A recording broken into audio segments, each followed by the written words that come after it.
everybody. I'm Matt Valley, and this is the Rock and Roll Research Podcast, where we feature the super cool backstories and side gigs of the research and insights pros and professors that you trust.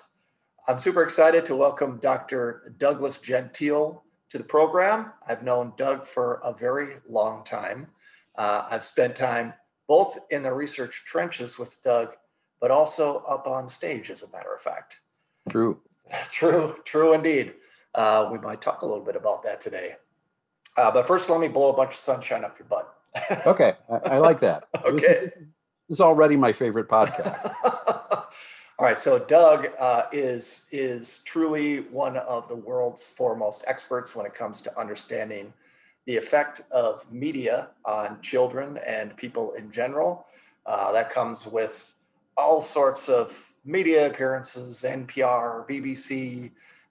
He's all over the place. It also comes with tens of thousands of academic citations, according to Google. So Doug is definitely the person when it comes to this space. He runs something called the Media Research Lab at Iowa State University, where he is faculty of the psychology department. Is that correct? Yep. That is correct. Cool. But all of that is not enough to keep Doug busy. So he has also authored a number of books recently, and I think he has a couple under contract that are to be published. He also is a Zen Buddhist monk in his spare time.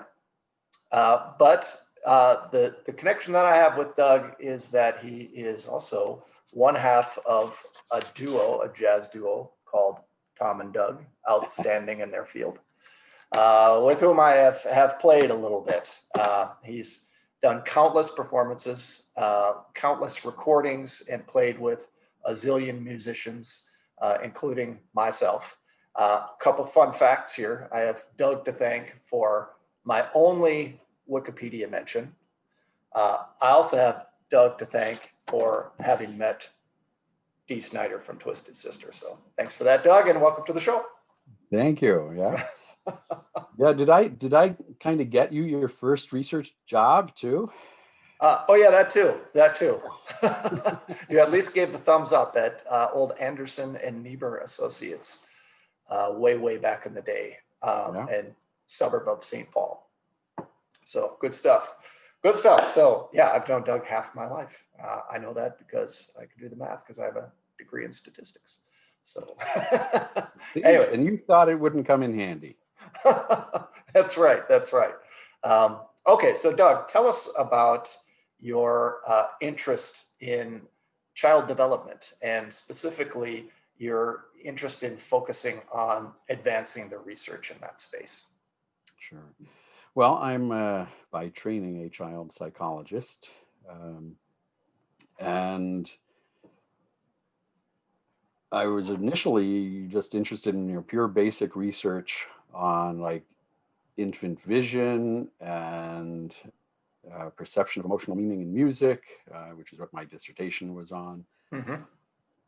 And partway through graduate school, I got sick of academia and said, this sucks. I'm going to go get a real job. And I went out into market research and worked at Anderson, Niebuhr and Associates, where you ended up coming in as well. And in contrast to just pure basic, theoretical science, here was, important research, right? People were deciding whether to build a hospital in a community based on my research and what services it should have. Mm-hmm. And I loved that because the question I dreaded getting at my dissertation defense more than any other is, so tell us why your research is important. Because I wasn't going to lie. Whether 8-month-old babies can tell the difference between happy and sad music is theoretically really interesting and of no importance whatsoever. So I really enjoyed kind of working out in the so-called real world.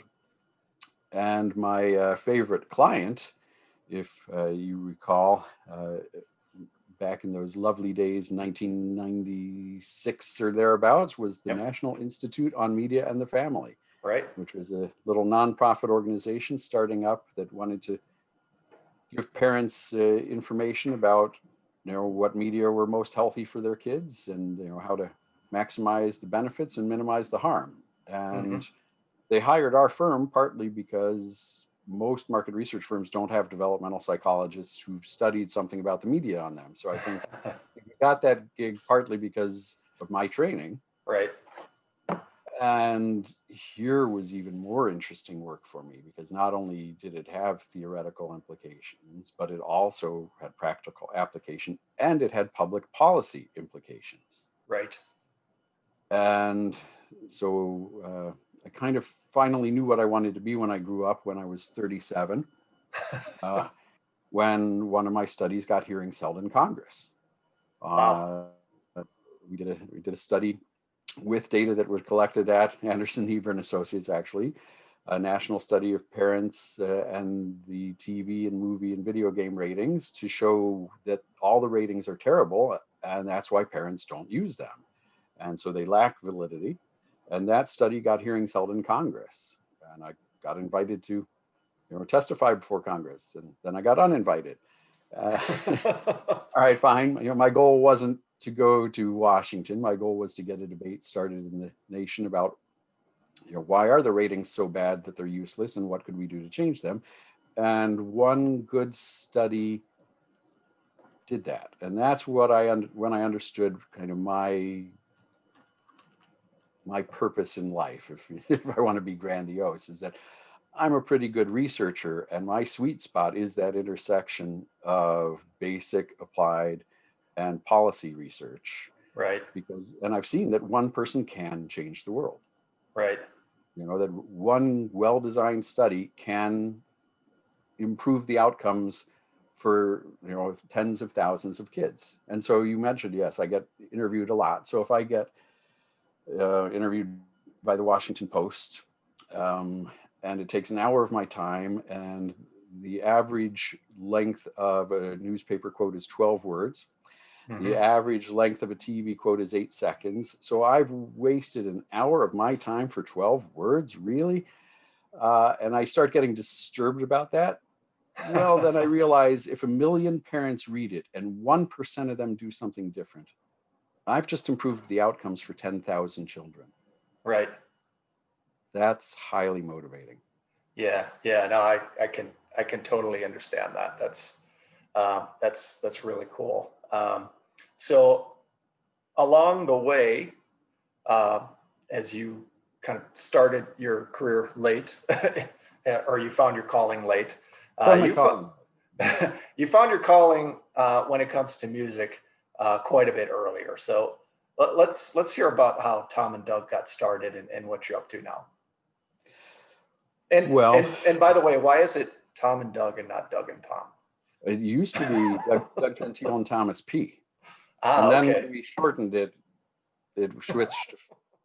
I don't know why. Damn lawyers.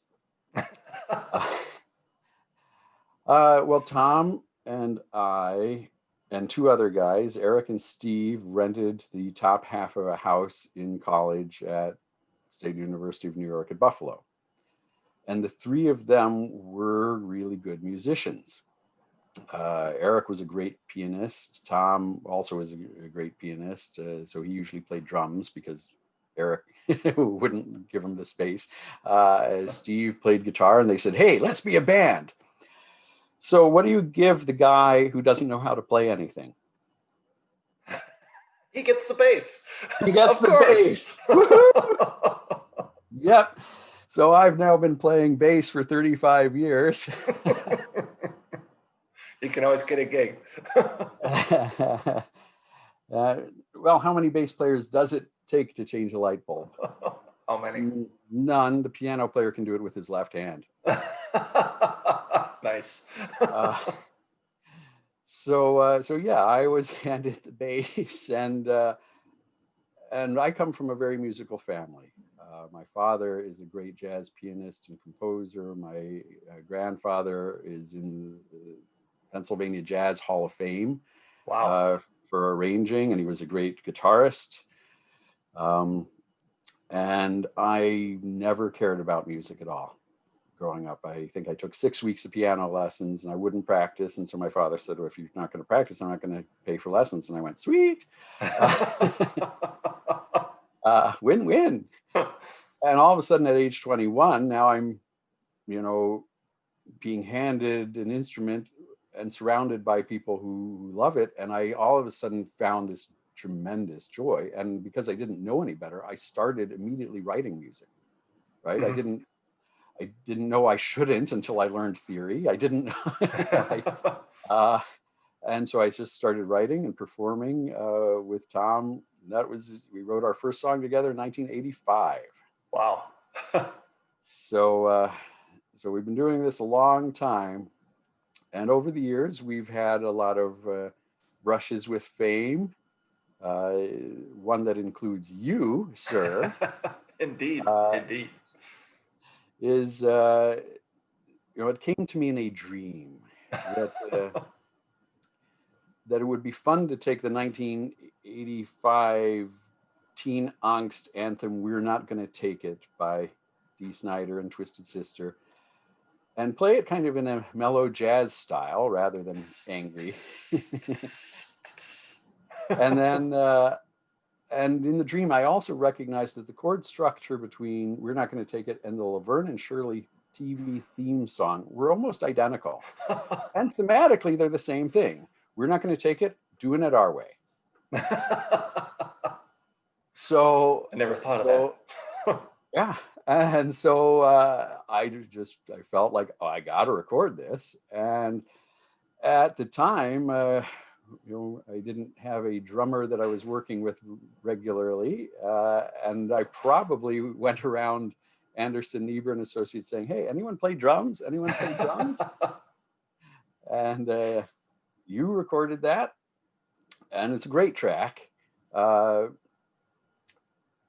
Perhaps we should let people hear it and then hear the Dee Snider part of the story. What do you think? All right. Let's give it a listen. Oh, you're so condescending.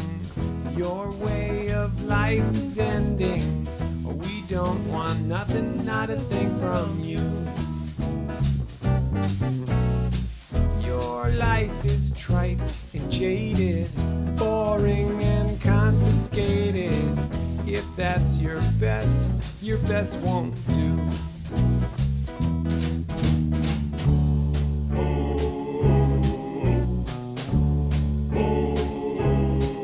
We're right, we're free, we'll fight, you'll see.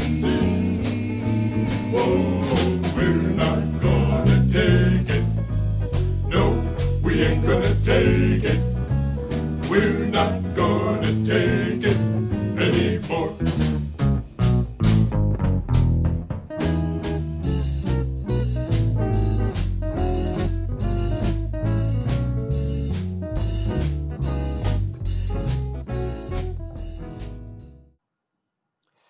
So I love that track.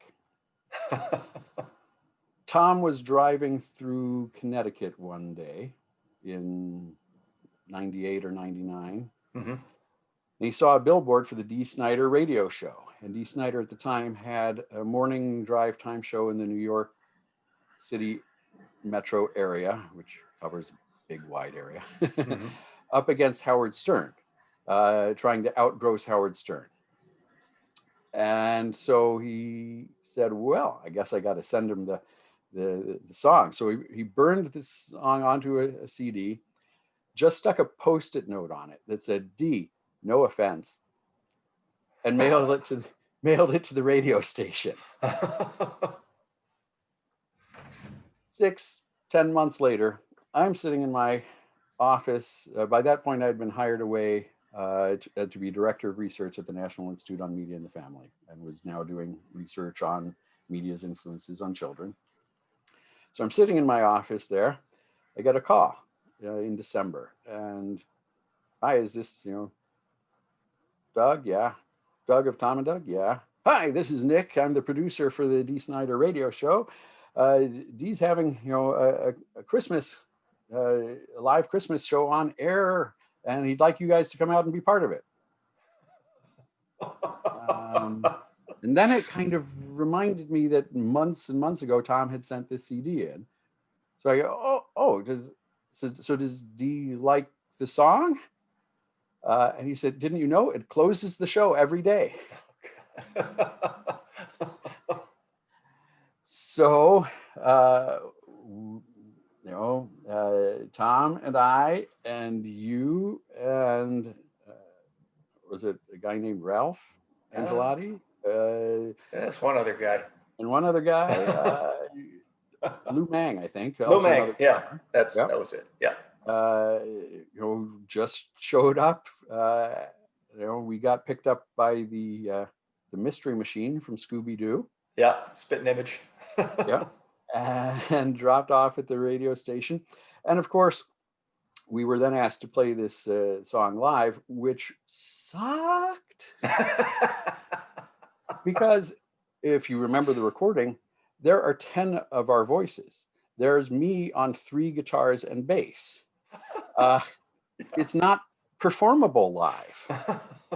And one of the joys of being a recording musician is I can do 100 takes till I get it right. I'm not that good a live musician. And so it was really, really quite bad. Nonetheless, it was a lot of fun. And it was one of my wonderfully ironic moments of my life to stand there in front of Dee and say, Dee, I'm not really a musician. I'm a developmental psychologist and researcher, and I spend my days trying to protect children from shows like this one. Too funny. That was a great moment. Unfortunately, he didn't run with it. He's got a good sense of humor, but he did not play along. I think he mumbled something like, "Yeah, Dee Snider's trying to, repair all the damage he's done." Oh, the hell with that! I don't want contrition. As I recall, his big promotion at the time was all around him having recently eaten a human placenta. So throw that on top. So yeah, this is the quality show we were on, and yet he didn't play with me. So yeah, but he was cool. It was a fun time. So that was one of our brushes with greatness, and I have you to thank for it. It was a wonderful memory. Wonderful memory. It was it was so much fun, and Dee was actually quite impressive in person. To see how he managed that whole show was really incredible. Seriously, he's big too. He's really tall. Yeah, definitely. Super good dude. So you've got your fingers in so many pies, Doug. Is there any sort of common thread or connection that unites all of these things that you've been working on and spending time with? So unites the music career, the research career, the Zen monk career, all that? Yes, all of that stuff. I think it would have to be that life is absurd. The absurdity of human existence is a pretty common theme, I think. That is definitely a common theme in your music. I will say for certain. But it's also true in Zen philosophy, which points out that anything we think we know we're wrong about, and that's kind of funny. And can we loosen up and have a bit of a sense of humor about it? And of course, research is all about showing how, research on advertising shows how easily trickable we are, and yet we all believe, the media don't influence me. Yeah. I do lots of violent video game research. No one wants to believe the research there. I played these. I actually get death threats from people who say, I played these games all my life and I never hurt anyone, so I'm going to come over there and shoot you, you mofo sub. Dude, clearly the games have destroyed your sense of irony. Okay, so on that point, Doug, I think some listeners are going to be really fascinated by the research that you do. So is there is there any settled science that we can point to with regard to, how the media affects children? And, what is kind of on the horizon? What do we know and what are we still to know? Sure. What do you mean by settled? Generally accepted academically. So consensus among scientists, say the same way that we have consensus among 97% of scientists with climate change. Yeah, like that. Right. Okay. So there's still going to be people who say, "Oh no, that's all crap," right? Of course. That's and that is certainly the case in a hotly contested area like mine, such as media's influences on youth. But there has been settled science since 1972, actually. Back then, the U.S. Surgeon General, right? This is not someone who's like a crank. This is, the top public health scientific person in the U.S. said, there comes a time when the data are sufficient to warrant action. That time has come, right?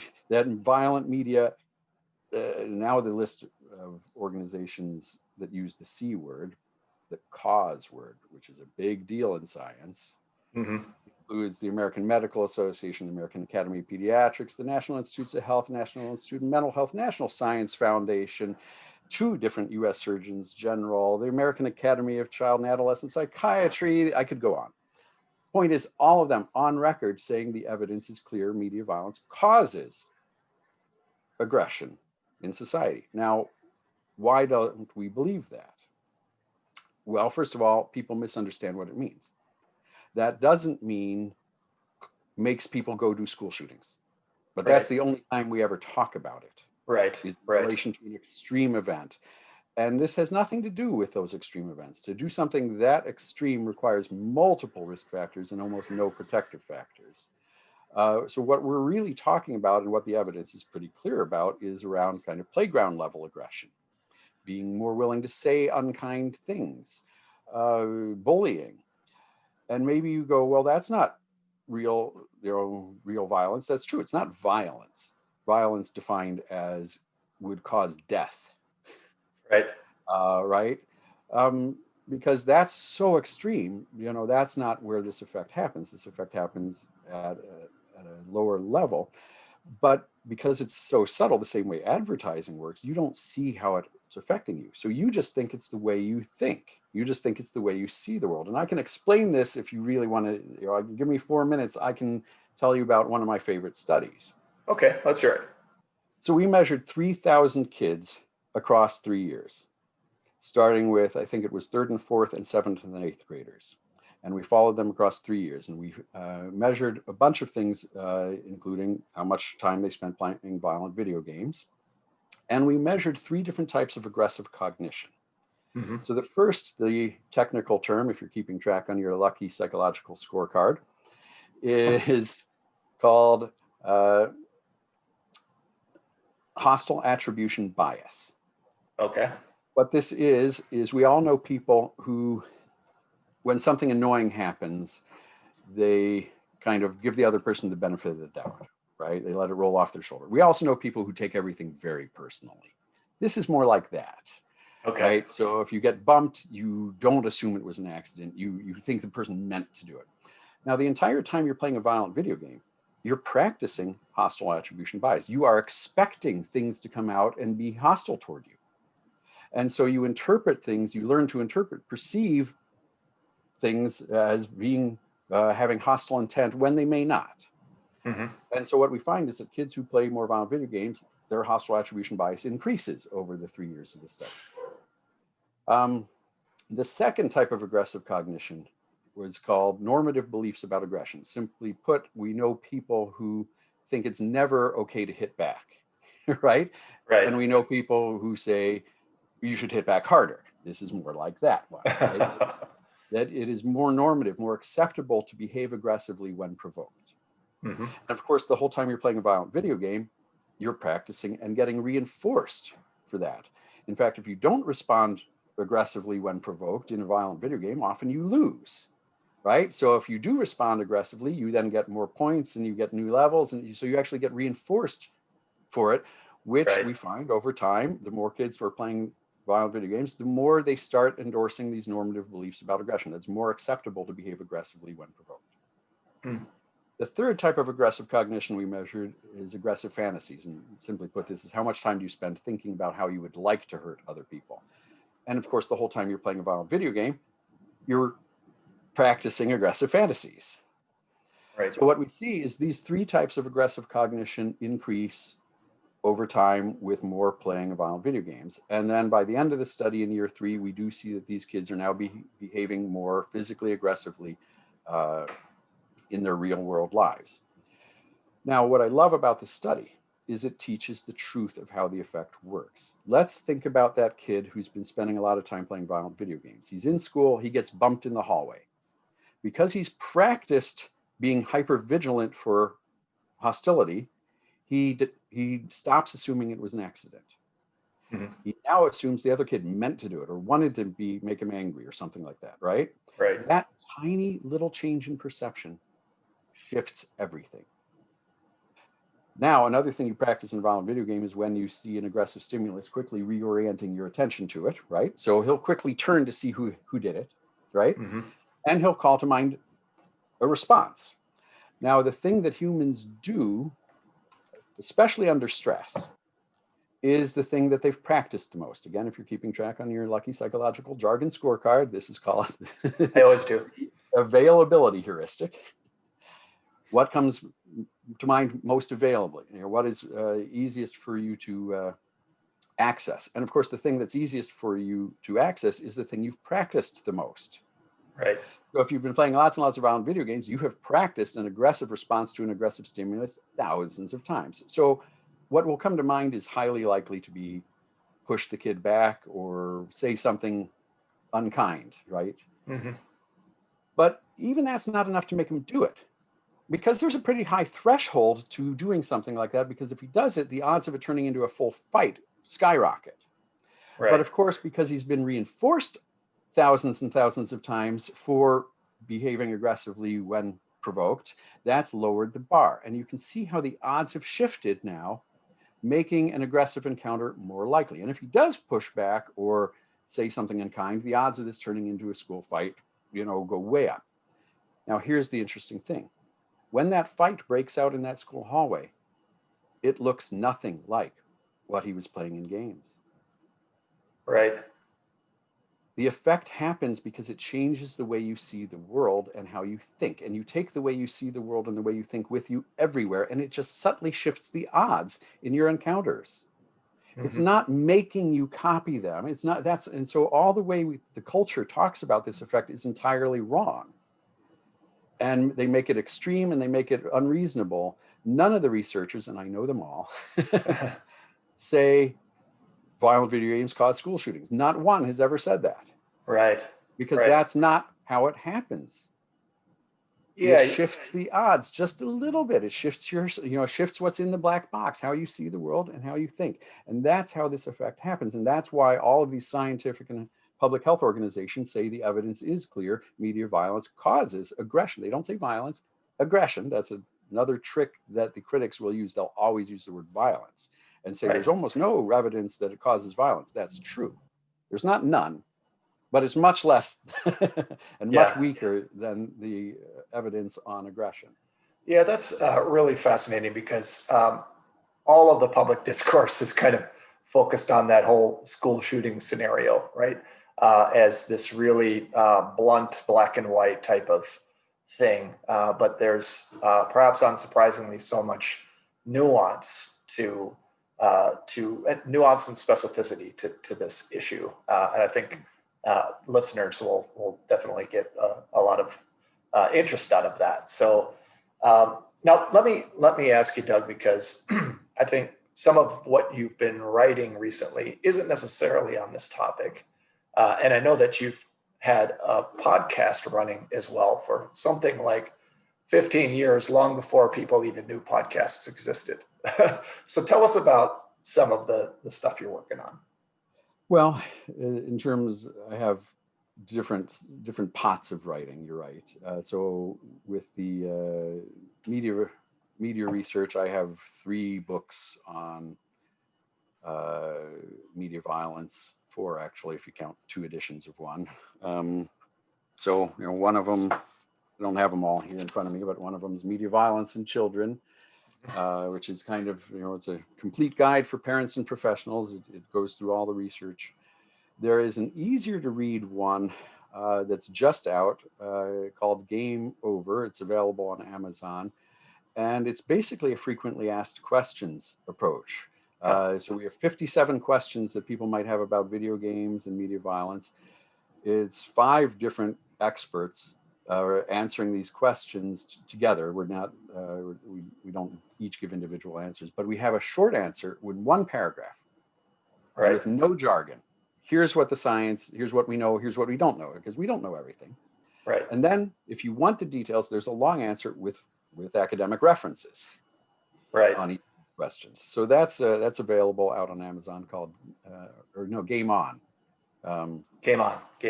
Okay. Yeah. And you'll put a link to it on your site. Of course. Okay. I'm currently writing with my father, who is a distinguished professor of educational psychology, a book for Cambridge University Press on how video games are such magnificent teachers, and what we know about learning theory, and why games have so many effects, both positive and negative. Yeah, that's great. As well as intentional and unintentional. Like the media violence effect is an unintentional learning effect. No, the creators of Grand Theft Auto did not say, we're training aggression. None of them thought that's what they're doing, and they don't believe it, even though the science bears it out. Right.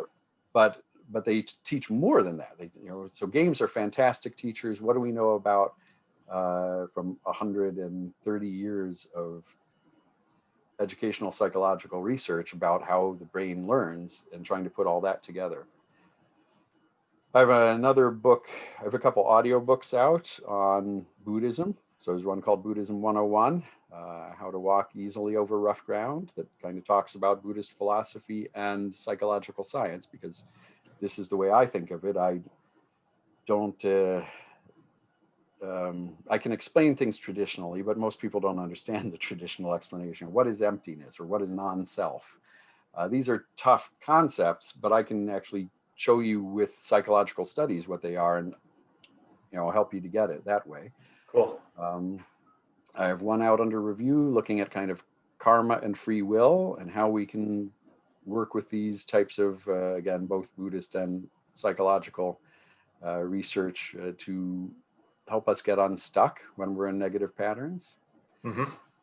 And then I've got a couple more that I'm gearing up to write. Cool.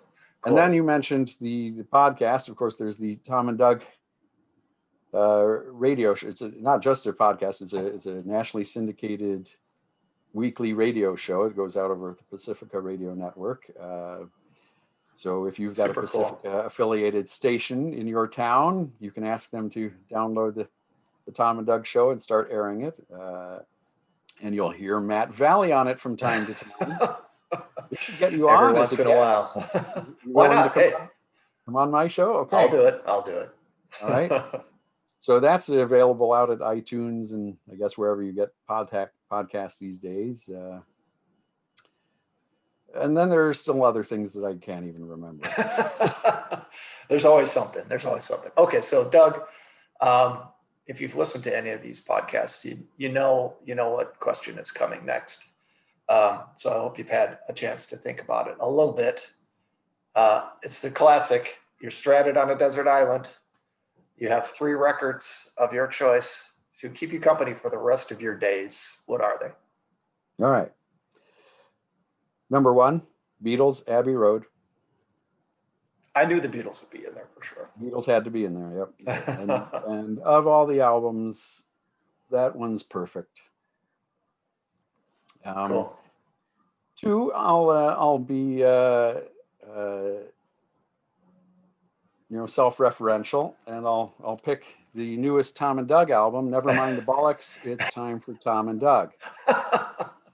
Never mind the bollocks. Hey, isn't that title taken? Yeah, but they didn't really. You know, have you ever heard of the Sex Pistols? Come on. That's right. That's right. You can fly that one under the radar, no problem. Yeah. So this is a. You're not on this one, unfortunately. You're on volume 2. I know Love I'm on. Songs, and you're on volume 3. Slightly Twisted Children's Music. I think you're on those. The Pride. Those the Pride. Can you see it beaming? But this is our best album. So if you want a copy, you can see if the Tom and Doug website is not broken, but I think it is, tomanddug.com, or you can email me, doug@tomanddug.com, and Okay. probably how to get one. And then the third one, which might be my most played album of all time, and I had to bring it to show because too many people won't know this one. This is Vince Guaraldi. Yes. It's Jazz Impressions of Black Orpheus. Yes. Now, if you know the Vince Guaraldi Trio, you know him from doing most of the music for the early Peanuts cartoons. And a fourth CD would be Charlie Brown Christmas, by the way. Yeah. Because got it right next to me here. But even better than that, I think, is, again, this is another perfect album. You know what? You turned me on to the full Vince Guaraldi catalog some 20 years ago, and I couldn't thank you more. I have that on vinyl, and I agree, it's absolutely fabulous. So I would most definitely come and pay you a visit on the island and stick around for a bit. Okay, good. Well, bring tacos. I could do that. Okay. Can be arranged. Okay.